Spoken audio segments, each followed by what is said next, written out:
এই কেকটা বানানোর পর আমি যখন পোস্ট করি তখন সবাই আমাকে একটাই কোয়েশ্চেন করছে যে এটা কি রেড ভেলভেট কেক? আরে ভাই না, এটা হচ্ছে ভ্যানিলা কেক, পুরোপুরি ভ্যানিলা কেক।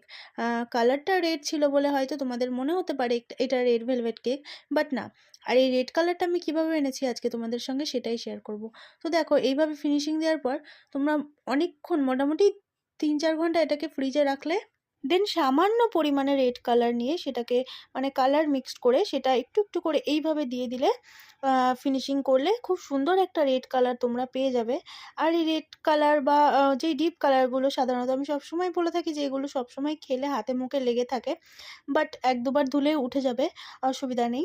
তো এইভাবেই তোমরা রেড কালারটা পুরোপুরি আনতে পারবে। আর ফ্রিজে যতক্ষণ সেট হবে ততক্ষণ কালারটা আরও ফুটে উঠবে, আরও সুন্দরভাবে।